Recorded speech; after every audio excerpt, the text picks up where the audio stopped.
जय जय रघुवीर समर्थ श्री राम समर्थ। श्री समर्थ रामदास स्वामी रचित मनाचे श्लोक आणि त्यावर विश्लेषण केले आहे सांगली येथील श्री विश्वनाथ यज्ञेश्वर छत्रे यांनी। आज आपण 10व्या श्लोकाचे विश्लेषण ऐकणार आहोत। सदा सर्वदा प्रीती रामी धरावी।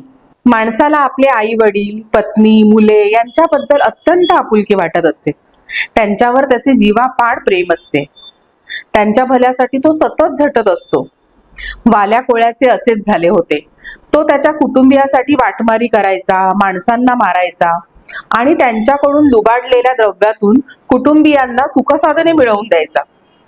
असे करण्यातून त्याला मोठा आनंद होत असे, म्हणून हे काम तो अगदी मन लावून करायचा। एक दिवस नारद मुनींची आणि त्याची गाठ पडली। मुनींनी त्याला विचारले, तू कुटुंबियांना सुख मिळावे म्हणून ही कुकर्मे करतोयस, पण ह्यातून तुला लागणाऱ्या पापामध्ये ते वाटेकरी व्हायला तयार आहेत का? तो म्हणाला, ते नक्कीच तयार होतील। त्यावर मुनी म्हणाले, जाऊन विचारून ये। त्याप्रमाणे त्याने विचारल्यावर त्याची मुलेच काय, त्याची बायको पण त्याच्या पापात वाटेकरी व्हायला तयार झाली नाही। मग मात्र त्याचे डोळे खाडकर उघडले आणि त्याने वाटमारी करायचे सोडून मुनींच्या सांगण्याप्रमाणे नाम घ्यायचे ठरवले। ते घेत घेत त्यात तो दंग झाला आणि त्याचे वाल्मिकी ऋषीत रूपांतर झाले। यावरून घ्यायचा धडा कोणता ते समर्थ पुढील श्लोकात सांगत आहेत। सदा सर्वदा प्रीती रामी धरावी, सुखाची स्वये सांडी जीवी करावी। देहे दुःख ते सुख मानीत जावे, विवेके सदा स्वस्वरूपी भरावे।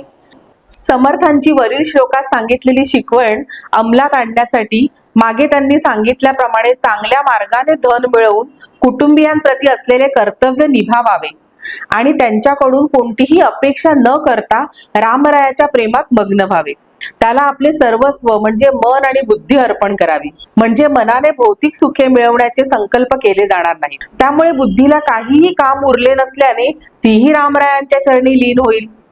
शरीर आहे तोपर्यंत आजार असणारच, त्याचा बाऊ करू नये, कारण ते आपल्या पूर्व कर्माचे फळ असते आणि ते आपल्याला भोगून संपवावे लागते।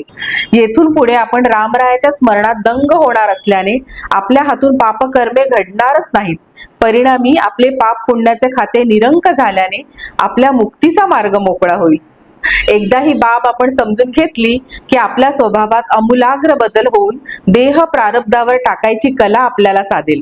एकदा देहाच्या आणि कुटुंबाच्या काळजीतून आपण मुक्त झालो की समर्थांनी सांगितल्यानुसार आपले लक्ष आपोआपच स्वस्वरूपाच्या भजनी लागेल। जय जय रघुवीर समर्थ।